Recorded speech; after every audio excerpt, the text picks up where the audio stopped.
untuk sama-sama melihat Aceh itu sebagai sebuah kesatuan yang utuh yang harus dibangun. Saya kira ini kita nggak perlu waktu lama untuk melihat Aceh itu bisa kembali ke zaman Iskandar Muda. Zaman Iskandar Muda. Iya, itu mimpinya sih.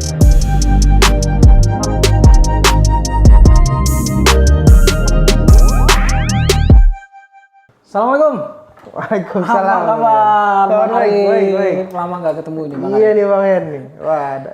Jadi Bang Arif ini seorang geologis, putra asli dari Aceh, tepatnya dari Aceh Besar ya Bang ya? Aceh Besar. Dari Aceh Besar. Nah, selain itu Bang Arif juga merupakan owner dari PT Langit Merah Putih, Iya. yaitu sebuah perusahaan yang bergerak di bidang pengembangan mineral industri.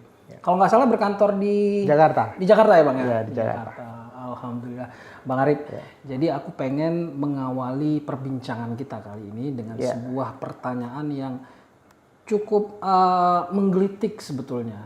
Jadi cukup menggelitik, yaitu betul nggak sih kalau provinsi yang kita cintai ini, Provinsi Aceh ini kaya akan sumber daya alam? Karena bukan apa-apa Bang Arif, aku sering dengar pertama kita ini kaya akan oil dan gas. Selain itu kita juga kaya dengan batu bara katanya. Kita kaya dengan emas.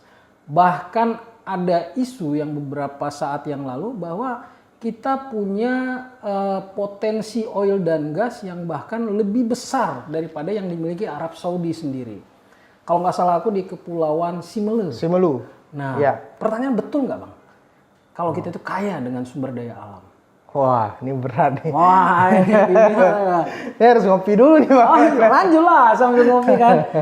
Gimana? Ya, kalau betulnya ya betul Bang Hen, pasti betul lah. Kan Aceh itu memang provinsi yang diberkahi oleh Allah ya. Allah Subhanahu wa taala itu udah ngejadiin provinsi Aceh itu provinsi paling ujung di Pulau Sumatera. Itu memang luar biasa kekayaan alamnya ya. Itu dari mana sih kekayaan alam yang segitu besarnya itu? Itu sebenarnya itu proses alam semua tuh Bang Hen. Selaku owner dari sebuah perusahaan tambang yang tadinya katanya bergerak di bidang pengembangan mineral industri. Pastinya perusahaan ini punya lokasi tambang dong. Betul. Di lokasi tambangnya di mana Bang? Salah satu tambang kita ada di Jawa Barat Bang Hen. Di Bandung Barat. Bang Arif sendiri sudah pernah belum melakukan eksplorasi di Provinsi Aceh dan menemukan tempat-tempat yang cocok untuk dilakukan proses pertambangan? Iya, saya kira sudah ya, kita sudah melakukan beberapa eksplorasi lah.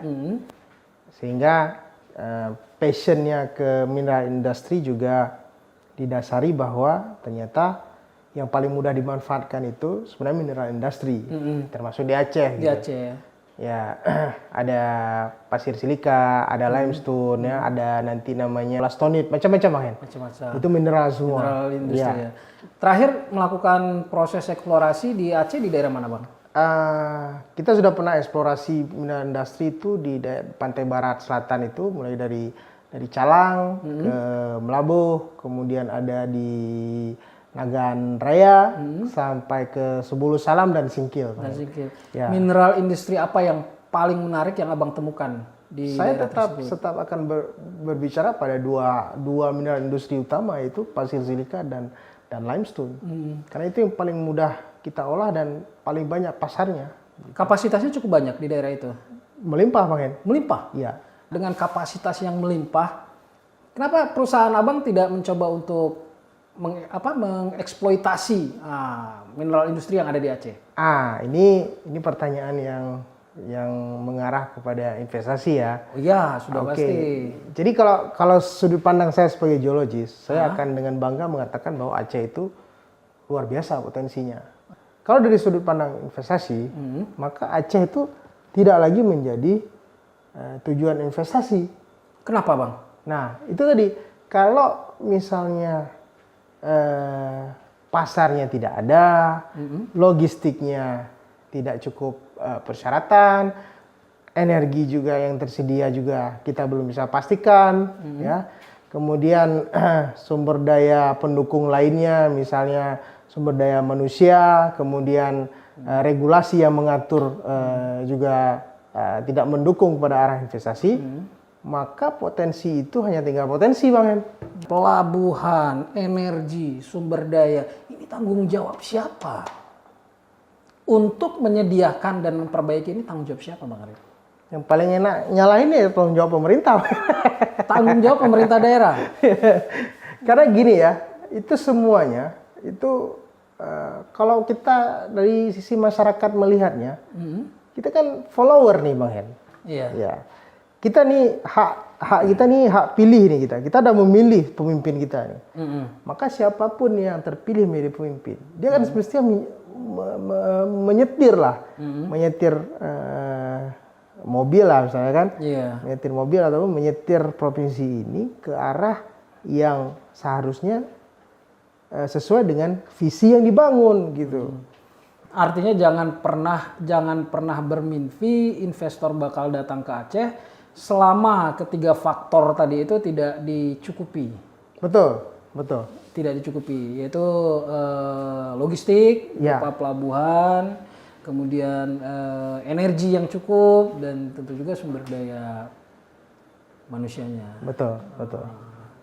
Jadi itu alasan dari Bang Arif kenapa hingga saat ini Abang belum juga buka lokasi tambang di sini. Kalau dibandingkan ketersediaan paket tadi ya untuk mendukung investasi, Aceh masih ketinggalan dari provinsi lain. Ketinggalan jauh. Tidak jauhnya saya nggak bisa jawab, Bang.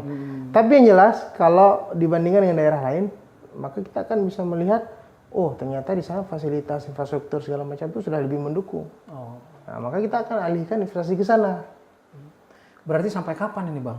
Kondisi ini akan terus jadi ironi dan tidak terselesaikan ini sampai kapan? Saya kira asal ada keinginan yang besar dan didukung oleh pengambil kebijakan ya. Pengambil kebijakan kita kan ada legislatif, ada eksekutif ya.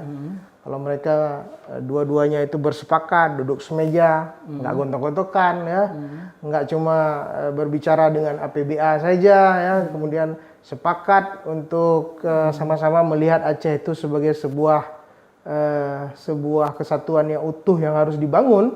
Saya kira ini kita nggak perlu waktu lama untuk melihat Aceh itu bisa kembali ke zaman Iskandar Muda. Iya, itu mimpinya sih, Pak. Mimpi kita dari termiskin menjadi terkaya. Provinsi terkaya. Iya. Oke, Bang Arif, semoga pembicaraan kita malam hari ini bisa didengar dan minimal ya mengetuk pintu hati para pemegang dan pemangku kebijakan. Amin, semoga. Terima kasih Bang Arif atas sama-sama. informasinya. Sampai berjumpa kembali Bang Arif. Terima kasih, Pak. Assalamualaikum warahmatullahi wabarakatuh. Waalaikumsalam warahmatullahi wabarakatuh.